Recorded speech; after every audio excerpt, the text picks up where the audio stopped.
At the beginning of my Tears of the Kingdom playthrough, I did something stupid. I chose to take 2 heart pieces as my first upgrades, instead of grabbing 2 stamina vessels first.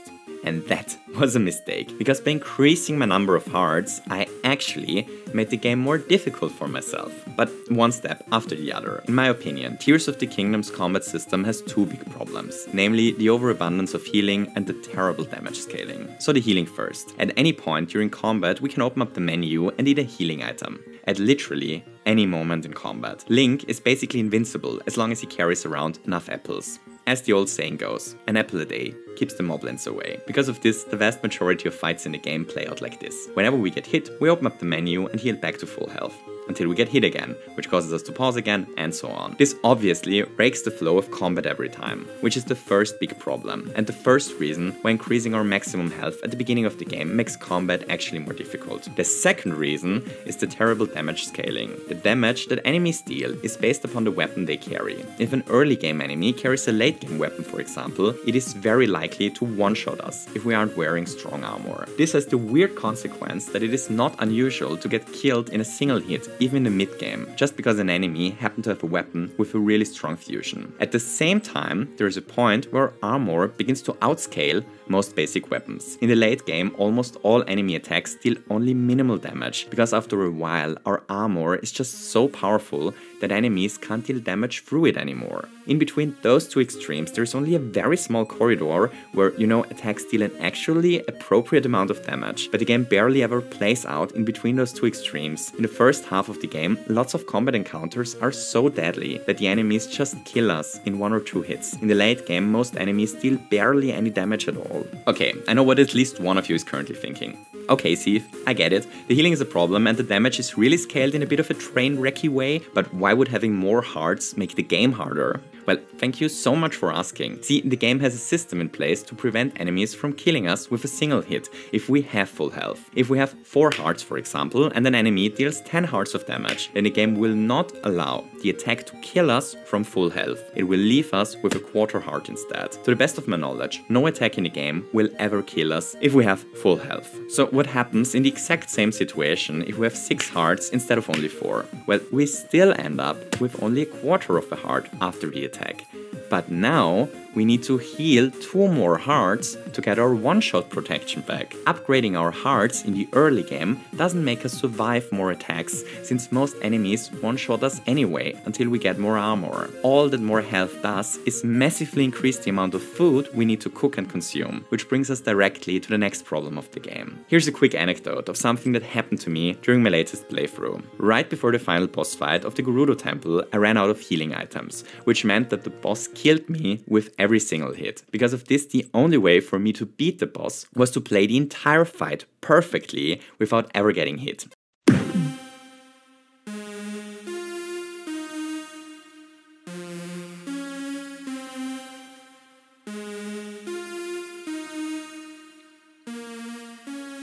Hollow Knight's scale completely escalates after getting the Mantis Claws. The next upgrade will pick up. Once we get the Mantis Claw, the scope of Hollow Knight just explodes. We are no longer just conquering a zone, screen by screen, we're suddenly conquering the entire kingdom. Almost all of it, zone by zone. Tons of paths open up at once, and all the paths are equally necessary. It's amazing, no matter which direction we explore, there will be meaningful content and even more content behind that, and even more secrets and whatnot behind that for us to find. Hollow Knight starts out as a good game, but it transforms into a phenomenal one once we get the Mantis Claw. Here's the thing, I believe Hollow Knight wastes unnecessarily much time in the run up to the Mantis Claws. The game stays longer in the just good phase and doesn't move into the phenomenal phase fast enough. I believe there are 2 completely unrelated things that unnecessarily harm the game's pacing, namely Geo, the game's currency, and those mushrooms of doom. So let's talk about those mushrooms first. To understand why those mushrooms are so dangerous, we have to have a quick chat about something that happened to me during my first playthrough, because those violet mushrooms almost ended my first playthrough of Hollow Knight for good. To reach the Mantis Claw, we have to make it through the fungal wastes first. To make it through the fungal wastes, we have to bounce off one of those violet mushrooms. So what's the problem with those unsuspicious mushrooms, one might ask? Well, here's the thing. Those mushrooms are pretty much trampolines that bounce us high into the air if we pogo off of them. The only problem? Well, I had no idea that the downwards pogo slash exists at this point during my first playthrough. The game never taught me about it, and I never tried bouncing off of anything my first couple of hours. So my first time through the game, I saw those mushrooms, toyed around with them for a second or two, figured I probably needed an upgrade to use them, and continued into another direction. This direction seemed to be the path forward, since there were new enemy encounters and scripted sequences and whatnot along this path. Until I ran into another bunch of mushrooms, which again, I thought were for later. So I jumped off of the mushroom and dashed out of the room.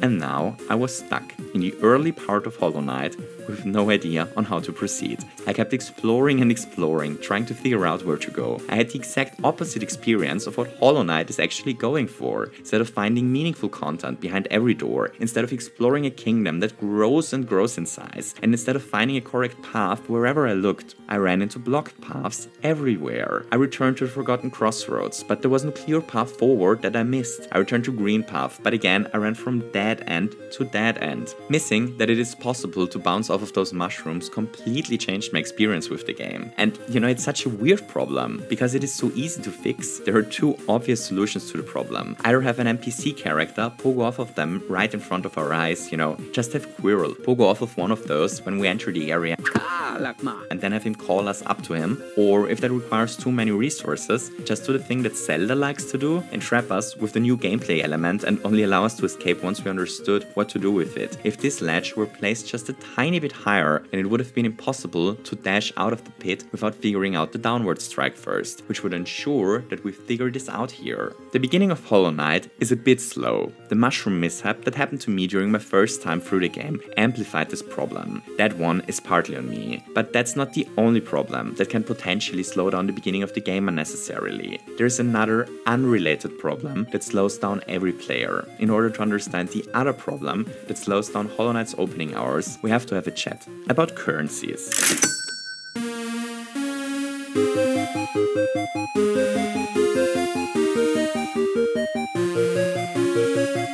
The whole time, there has been an elephant in the room with us. It's probably time to address it. Super Mario Wonder has a bunch of really strange and really obvious problems that we glanced over so far. So first, the bosses. The Bowser Jr. boss fights all feel a bit like a step down compared to what they did in the new Super Mario Bros. Series so far. The old new Mario games all either featured a unique boss or a unique Koopaling at the end of the worlds. Wonder does not. Even weirder, the Bowser Jr. fights are all a copy of each other. They just slightly shake up the formula. But even worse, the Bowser Jr. fights are a dated trope. They suffer from the problem that we discussed at the beginning of the video. We have just seen bosses like this too often. This boss fight blueprint is stale. The same way the level design needed a refresher, the boss formula needed one as well. But while Nintendo put in a lot of care to evolve the level design, the boss fights are, if anything, a step backwards. But it gets even weirder, because some worlds have no boss at the end at all. The climax to the third world is missing entirely. Not only the boss fight, there's literally no level at the end of the world. Once we reach the final stage, we're simply given the Royal Wonder Seed without overcoming any struggle. But not only the climax is missing from World 3, most worlds have a secret exit hidden, somewhere that unlocks a bunch of additional stages before leading to the special world and unlocking a level there. World 3, however, does not. In this world, we reach the special stage by entering the room where we got handed out the Royal Seed for a second time. It's just this room. Entering it once grants us the final MacGuffin of the world, entering it a second time unlocks the special world.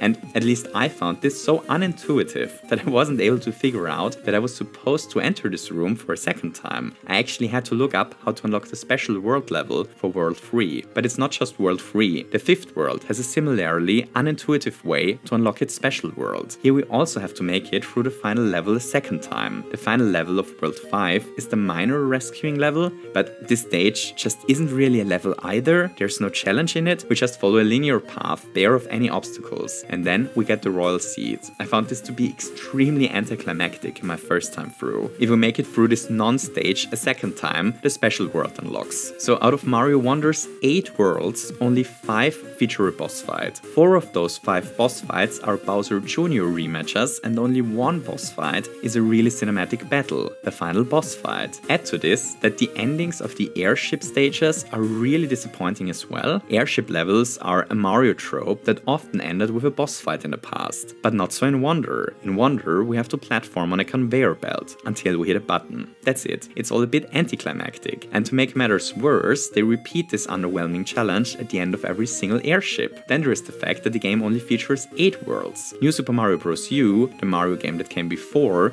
featured 9 worlds in total. So did Mario Wii before it. 9 worlds is the amount of worlds that, at least I, came to expect from a Mario game. Which is doubly interesting, because there is a huge empty world-shaped hole on the world map, where the 9th world would have perfectly fitted. Then there are the wonder effects that the flowers cause. So how to put this? Some wonder effects are more wonderful than others. Some effects completely twist how we play. They suddenly throw us into a game show situation. They completely reinterpret the environment, change our moveset and whatnot. And others, well, some wonder effects just feel a bit underwhelming, especially the collect all 5 flower medals flower effects. They repeat that one a bit too often for my liking, especially since it is probably the most boring flower effect. Then there are a bunch of mini challenge stages that just take longer to load into and out of than it takes to beat them. Those often feel a bit underwhelming as well. Some of those just don't have the same level of polish that the main stages got, but it's also the main stages. Some of them are just weirdly short. Take the level Bounce Bounce Bounce in the special world. That one is just a bunch of screens long and over in less than a minute, especially for a special level world. That's a bit of a letdown.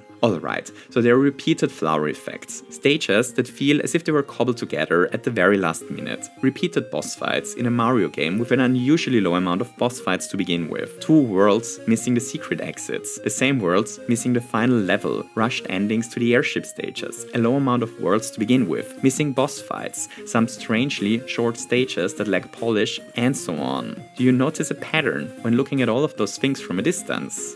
It might just be me, but to me, all those problems are problems that typically appear when a game has to be rushed out to meet a deadline. My, that looks like they had to cut content last minute, antenna is bleeping wildly. You know, certain parts of the game are so fantastic and wonderful, like in a literal meaning of the word. They are full of wonder and surprises. And then the airship stages end in a boring and repetitive way. They have these wonderful crafted music stages, filled with twists and little jokes, and then there are short challenge rooms like Zip Go Round or the music room levels that are barely developed at all. They have wonder effects like the gigantic fish chasing us, a Bowser statue coming to life and trying to crush us, or us being able to do ultra mega uber jumps. And then they have wonder effects that are repeated ad nauseum, like collecting 5 flower medals. They have secret exits that unlock several additional new stages with cool and unique wonder effects and secrets themselves and whatnot. And then they have worlds that don't even have a real hidden entrance to the secret world and no final level. The game features the most creative credits that I've ever seen in a game, yet it barely has any boss fight worth mentioning but the final one. You know, it appears to me that some areas of the game just had a ton of effort put into them, while other areas seem to be rushed out towards the end of development.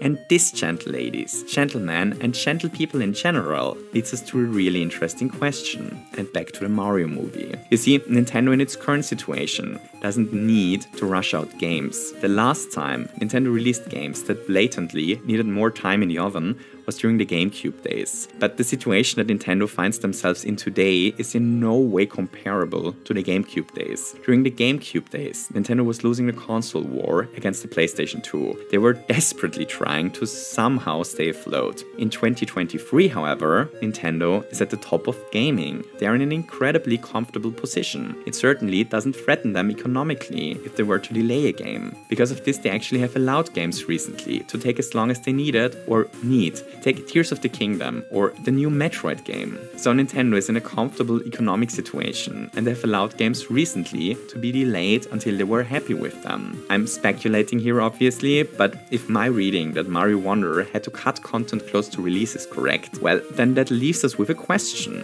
Why? Why didn't they just delay Mario Wonder for say 6 months and release the game with, actual boss fights, as an example? And as I interpret the situation, the answer is because of the success of the Mario movie. They want to release as many Mario branded games as fast as possible to keep the hype train rolling that the movie started. They want Mario Wonder to be on the market right before Christmas, in the year of the Mario movie. Here's the thing about the Mario movie that we haven't really chatted about so far. The Mario movie was the second highest grossing movie of 2023, only slightly trailing behind Barbie and beating Oppenheimer by a wide margin. It grossed almost $1.4 billion.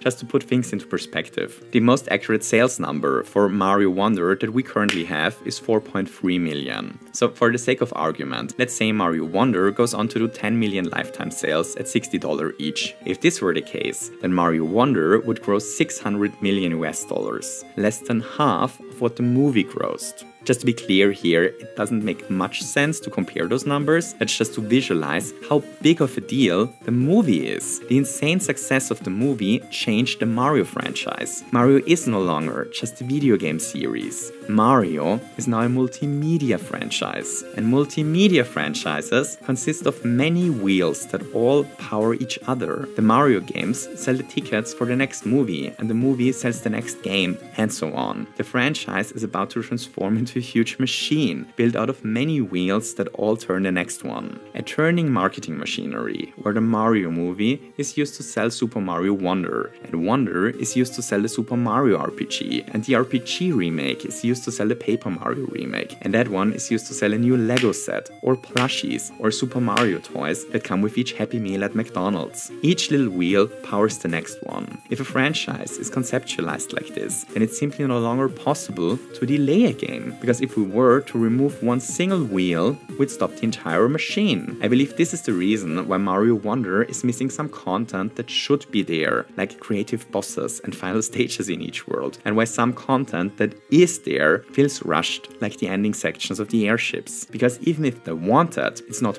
possible to delay the game, not even for a month, because a month later the Mario RPG already releases, and in spring the 1000-Year Door remake hits the shelves, and by March they're probably already busy selling us the made-up HBO Mario adaptation, or a new theme park. There is a certain franchiseification going on with the Mario brand for a while now. And don't get me wrong, this has me excited. That's not a black and white thing. If this is what it took to finally get a 1000-Year Door remake, honestly then I'm all for it. But it also has me a bit worried, because it means that Mario games have to be planned years in advance, with very little room for error, which has the potential to cause problems along the road.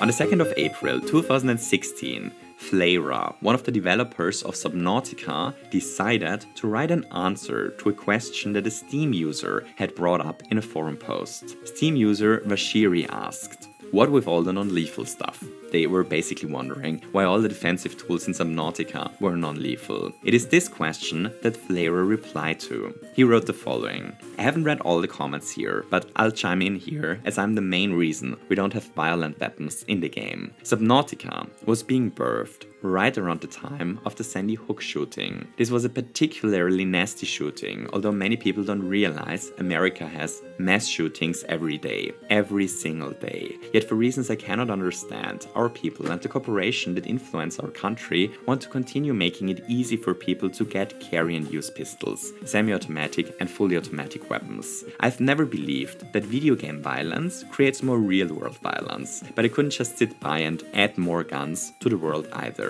So Subnautica is one vote towards a world with less guns. A reminder that there is another way forward, one where we use non-violent and more creative solutions to solve our problems, one where we are not at the top of the food chain."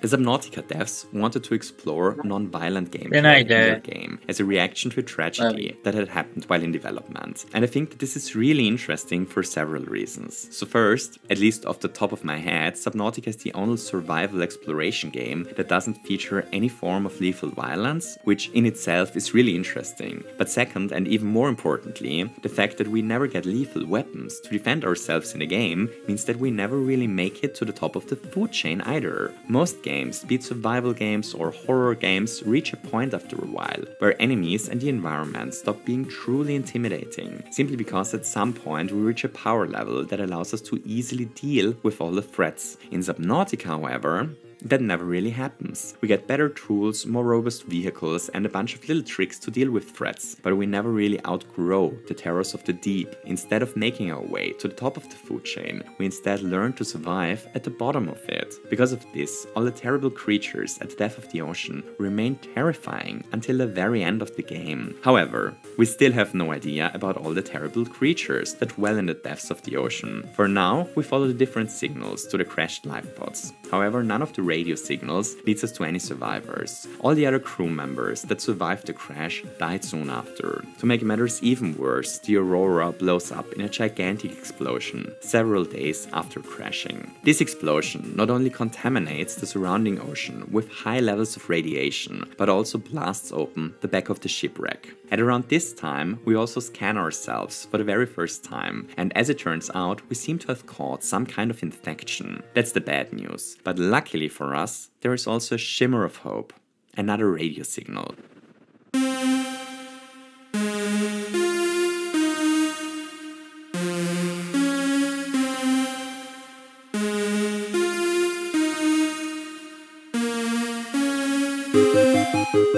The seventh and final crystal star is the hardest to reach, quite literally, because it is located on the moon. You see, the X-Nauts are actually in possession of the final crystal star, so we have to raid their base and steal it from them. So far so good. How and ever, they built their evil hideout on the moon. So how do we reach it, one might ask? And the obvious answer is obviously by shooting ourselves up there by using a gigantic N64 cannon.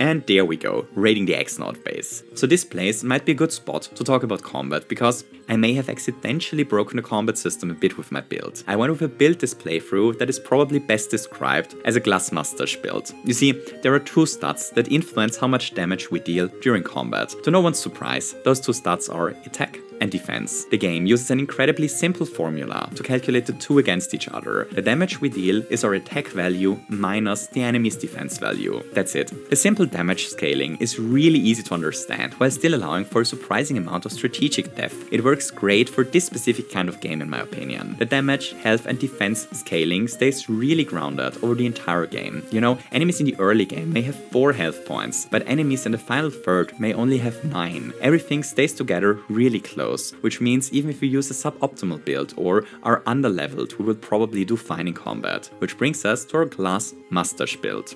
Here's the thing, in turn-based games, I usually always go for very aggressive builds. I just tend to enjoy turn-based combat more when the fights are over quickly, and thus I usually invest almost everything into offensive talents. And so I went for a very offensive build. I only put 2 or 3 levels into health and flower points, just enough to not get one shot and to cast a couple of abilities, and then I stacked all my levels into badge points. With those badge points, I equipped badges that increase Mario's damage. There are badges that add 1 to our global attack value. There are badges that add 1 to Mario's jump attack value, but prevent him from using his hammer. There are badges that make Mario take more damage while also raising his attack, and so on. Our little plumber is wearing them all. To counter the problem of only being able to use jumps, I equipped Mario with badges that allowed him to jump on burning or otherwise ouching enemies, and to raise Mario's attack even further, I used the star power ability with which we can raise our damage by another 3 or 4 points in important fights. And the result is kinda game-breakingly strong. See, there are jump attacks in the game that allow us to hit an enemy multiple times in a row, dealing almost our full attack value to them every time we hit. We combine this with Yoshi, who also has attacks that hit enemies several times, and the result is Well, depending on the enemy's defense value, we can chop out between 50 to 100 damage to a single enemy in a turn this way. Just to put things into perspective, Magnus von Grappel 2.0, the final boss of the 7th chapter, has 70 HP. Or in other words, in the second half of the game, every boss went down after only 1 or 2 attacks, which was admittedly a bit easy, but also a lot of fun. You know, I really like that the game allowed me to break it like this. The combat mechanics in the Thousand Year Door may be simple on the surface, but there's actually a surprisingly high amount of build variety possible in it. I'm sure it's possible to come up with a turtle build in which Mario is electric and stacks so much defense that he's almost invincible, while using a partner that heals him should he ever get damaged, or to make a build that focuses on Mario's hammer or on a specific partner. The death is not crazy or anything, but there is enough death in the game for player expression to be possible and to try out different ideas over the course of multiple playthroughs, and that's really all that a single player RPG needs. Cool. At the end of the X-Naut base, we find the final star piece. It is finally time to open the Thousand Year Door. But while Mario is on his way to the legendary door, we still have to have a chat about one final thing. And that's the biggest strength of the game. The game's biggest asset, and the one thing that we haven't really waffled about so far. You see, at the beginning of the video, we chatted about how the Thousand Year Door is almost this Frankenstein monster of a game that is stitched together by different parts of other games. There's turn-based combat, there's platforming, there's puzzle solving, there are dungeons, there is a lot of dialogue, there is exploration, there are hidden secrets, there are Metroidvania power-ups that allow us to overcome roadblocks, there is backtracking, there are different partners with different combat abilities, and this is all stitched together into a D&D-like campaign setting using Mario tropes, while everything is made out of paper. The whole premise of the game is so bonkers, it should never work. But it works. It works brilliantly.